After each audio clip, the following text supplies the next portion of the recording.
کب تقریر ہوئی تھی میری؟ آج سے 8 سال پہلے. کہاں؟ سعودی عرب کے اندر، جدہ میں.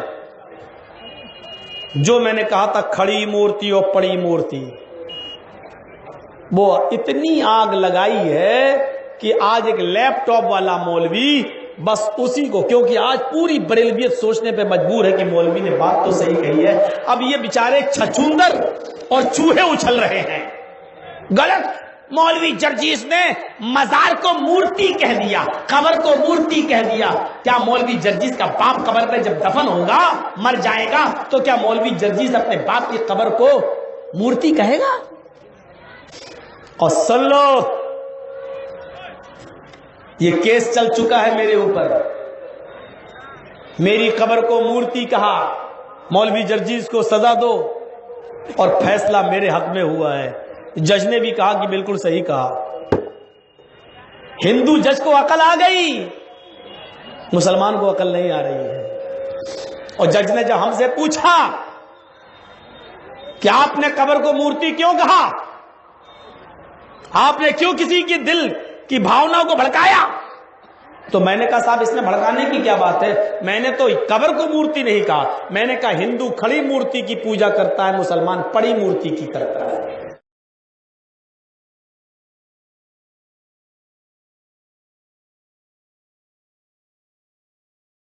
میں نے یہ کہا. تو پھر اس کا وکیل کہتا ہے دیکھو قبر کو پڑی مورتی کہا. میں نے کہا کام تو ایک ہی ہو رہا ہے نا جج صاحب. ہندو چنری چڑھاتا ہے، اب میں نے بھڑکایا جج کو. میں نے کہا ہندو مورتی چنری چڑھاتا ہے، یہ مسلمان کہتے ہیں کہ ہندو کافر ہے، یہ جہنمی ہے، اور مسلمان چادر چڑھاتا ہے تو کہتا ہے کہ ہم جنتی ہیں. آپ بتائیے کام تو ایک ہی ہو رہا ہے. ایک جنت میں جائے اور ایک جہنم میں، ایک سورگ میں ایک نرک میں، یہ کیسے ہو سکتا ہے؟ جج بھی سن رہا ہے. ہاں. میں نے کہا ہندو چندری چڑھاتا ہے، مسلمان چادر چڑھا رہا ہے. ہندو پھول اور کی مالا ڈالتا ہے، مسلمان بھی مزار پہ پھول برساتے ہیں. ہندو کھانے پینے کی چیز چڑھاتا ہے تو کہتا ہے پرساد، مسلمان بھی اس پہ کھانے پینے کی چیز چڑھاتا ہے تو کہتا ہے تبرک. ہندو بھی اس مورتی کو دھوتا ہے اور اس کا پانی پیتا ہے، کہتا ہے یہ گنگا جل سے اچھا. مسلمان بھی عرس کے موقع پر قبر دھوتا ہے تو اس کا پانی، مزار کا پانی بھر لیتا ہے اور کہتا ہے کہ اس سے تو ہمارے پاپ مٹ جائیں گے، گناہ مٹ جائیں گے، زمزم بھی اس کے آگے کچھ نہیں. ہم نے کہا جج صاحب جو کام اس مورتی پہ ہو رہے ہیں وہی اس پہ ہو رہے ہیں. فرق اتنا ہے کہ یہ شنکر جی ہے، یہ خواجہ غریب نواز ہے. یہ شنکر کی مورتی ہے، یہ ان کی مورتی ہے. دیکھو پھر کہہ رہا ہے مورتی. جج نے کہا بھائی غلط کیا ہے اس میں، کیا آبجیکشن ہے؟ آپ اپنے آپ کو جنتی کہہ رہے ہیں، پھر ان لوگوں کو جہنمی کیوں کہتے ہیں؟ میں نے کہا صاحب ہم نے کسی کی بھاوناؤں کو ٹھیس نہیں پہنچایا جج صاحب. ہم نے صرف اتنا کہا اگر بھارت کا یہ 20 کروڑ مسلمان چادر چڑھانے کے بعد، اگر چادر چڑھانے کے بعد، تبرک کھانے کے بعد اور قبر دھو کر اس کا پانی پینے کے بعد اگر یہ جنت میں چلا گیا، بھارت کا یہ 20 کروڑ مسلمان یہ سارے کام کرنے کے بعد اگر جنت میں چلا گیا تو بھارت کا 60 کروڑ ہندو بھی ایک ایک کر کے جنت میں چلا جائے گا. میں نے یہ بات کہی جو ان کو بری لگتی ہے. جج نے کہا مقدمہ خارج، ہٹ، کچھ نہیں ہے اس میں دم، بک چل جاؤ یہاں سے. اور جانتے وہ اپنے نبیوں کی قبروں کو سجدہ کر رہے تو اللہ کے رسول نے کیا کہا تھا؟ اے اللہ کی لعنت ہو اللہ کی یہود و نصارہ پر جنہوں نے اپنے اپنے نبیوں کی قبروں کو سجدہ گاہ بنا لیا. اور اپنی قبر کے بارے میں کیا کہا تھا؟ اللہم لا تجعل قبری وثنا یعبد. اے اللہ میرے مرنے کے بعد میری قبر کو بت مت بنا دینا. کیا رسول کی قبر بھی بت بن سکتی تھی؟ مطلب کیا تھا؟ مجھے میری قبر میں دفن کر دیا جائے اور میری قبر پہ بھی چادر چڑھنے لگے، پھول چڑھنے لگے، ہار چڑھنے لگے، مالائیں چڑھنے لگے تو وہ بھی بت بن جائے گی۔ تو آئے اللہ میرے انتقال کے بعد میری قبر کو بت نہ بنا دینا۔ پتہ چلا کہ جس قبر پہ ہار چڑھنے لگے، پھول چڑھنے لگے، مالائیں چڑھنے لگے، وہ قبر بت ہو جاتی ہے، مورتی ہو جاتی ہے۔ مولوی جرجیس نے بالکل صحیح کہا، یہ کھڑی مورتی ہے، پڑی مورتی۔ آئے چنی گھاٹ کے لوگوں اور آئے کٹیہار سے وابستہ لوگوں، اگر تمہیں بھی قسمت آزمانے کا شوق ہے تو کٹیہار میں بھی ایک مقدمہ درج کر کے دیکھ لو میرے اوپر۔ ہارو گے، اللہ کی قسم ہارو گے کہ اس میں دم نہیں ہے تمہارے۔ مسلمان بھی مورتی کی پوجا کر رہا ہے۔ ہر وہ قبر جس پہ ہار اور پھول چڑھے، مولوی جرجیس کی نظر میں مورتی ہے۔ جاؤ، جو کہہ دیا میں نے، تمہیں توہین لگتی ہے لگتی رہے، اس سے بڑی توہین نہیں ہے جو ابھی 12 تاریخ کو تم نے جو ہنگامے کیے عید میلاد النبی کا جلوس نکالتے وقت۔ آپ کے علاقے میں انڈیا ہی کی بات کر رہا ہوں میں، ایک کیک بنایا گیا تھا، کیک، اس کیک پر اوپر کریم سے محمد الرسول اللہ لکھا گیا تھا۔ جشن مناتے وقت عید میلاد النبی کا کیک بنایا، کیک پر محمد الرسول اللہ اوپر کریم سے لکھا، اور پھر اسی محمد الرسول اللہ کو چھری سے کاٹا گیا۔ محمد کی میم کو کاٹا، کھلایا، کھاؤ، ہے کو کاٹا، کھلاؤ، پھر میم کو کاٹا، پھر دال کو کاٹا، پھر رے کو کاٹا، پھر سین کو کاٹا، پھر واو کو کاٹا، پھر لام کو کاٹا، پھر الف کو کاٹا، پھر لام کو کاٹا، پھر لام کو کاٹا، پھر الف کو کاٹا، پھر ہے کو، ایسے گوشتے گئے اور ایک ایک لفظ کاٹ کاٹ کے ہیپی برتھ ڈے یا رسول اللہ کہہ کے کھلاتے گئے۔ اے بھارت کے کٹر بریلویوں، چاؤ میں ڈانٹ لے کے کہتا ہوں، ٹنکے کی چوٹ پہ کہتا ہوں، تمہیں برا لگتا ہے، لگے گا برا، کیونکہ میں ہومیوپیتھک سے علاج نہیں کر رہا ہوں، آپریشن کر رہا ہوں تمہارا، سن کر کے نہیں، حالت ہوش میں کر رہا ہوں تاکہ تکلیف کا احساس ہو۔ میں چاہتا ہوں کہ تمہیں اس بات کا احساس ہو کہ تم نے کس شخصیت کی توہین کی، محمد الرسول اللہ کی۔ ایک ایک لفظ کاٹ کاٹ کے کھلا رہے ہو، ہیپی برتھ ڈے۔ صلح حدیبیہ کے موقع پر جب سہیل نے کہا تھا کہ رسول اللہ کا لفظ کاٹیے، میں قبول نہیں کرتا، آپ کو اللہ کا رسول میں مانتا ہی نہیں، اگر رسول مان لوں تو پھر جھگڑا کس بات کا ہے؟ اللہ کے نبی نے علی سے کہا تھا، اے علی رسول اللہ کا لفظ کاٹ دو، حضرت علی نے منع کر دیا تھا، اے اللہ کے نبی یہ کام مجھ سے مت کرائیے، اے اللہ کے نبی اللہ نے آپ کو رسول بنا کر بھیجا ہے، ہمارے اندر اتنی طاقت نہیں ہے، ہمارے اندر اتنی جرت نہیں ہے کہ میں اس لفظ کو کاٹ سکوں جس کو اللہ نے آپ کو رسول بنا کر بھیجا، جو حق ہو اس کو میں کاٹ نہیں سکتا، اللہ کے نبی مجھ سے مت کٹوائیے۔ اللہ کے نبی کے سامنے حضرت علی رونے لگے، آپ نے وہ قلم خود لے لیا اور کہا علی مجھے بتاؤ، تب آپ نے خود اپنے ہاتھ سے کاٹا تھا۔ جس لفظ کو حضرت علی جیسی شخصیت کاٹنا گوارا نہ کرے، مٹانا گوارا نہ کرے، اس لفظ کو تم نے بڑی آسانی سے چھریوں سے کاٹ کاٹ کے ایک دوسرے کو کھلا دیا۔ میرے بریلوی بھائیوں، عاشق رسول کا دم بھرنے والوں، عشق نبی کا دم بھرنے والوں، مجھے تو بتاؤ، میں ہندی تمہارے سمجھ میں آتی ہے، مجھے ہندی میں سمجھاؤ کہ مجھے توہین کس کو کہتے ہیں؟ یہی عشق تھا، یہی محبت تھی، یہی پیار ہے رسول سے کہ رسول اللہ کاٹ لکھو اور پھر اس کو کاٹ کاٹ کے دوسروں کو کیک کھلاؤ اور لفظ محمد رسول اللہ کو کھا جاؤ۔ ایک ہندوؤں کو بھی عقل نہیں آ رہی، بیچارے مسلمان بھی اندھے ہو گئے۔ ایک بات، ایک مثال ذرا میں سمجھاتا ہوں آپ کو۔ بلی کے سامنے اگر چوہا آ جائے تو بلی اس پر حملہ کرتی ہے کہ نہیں کرتی ہے؟ دیکھے چوہا ایک دم دوڑتی ہے، کیوں؟ اس کی غذا ہے۔ اور بلی 4-5 کتوں کے سامنے آ جائے تو کتے اس کے اوپر دوڑ جاتے ہیں، کیوں؟ کتے چاہتے ہیں کہ ہماری غذا بن جائے۔ لیکن ایک پتھر کا چوہا بنا لو اور ایک پتھر کی بلی بنا لو، ایمانداری کے ساتھ بتائیے پتھر کی بنی ہوئی، پتھر کا بنا ہوا چوہا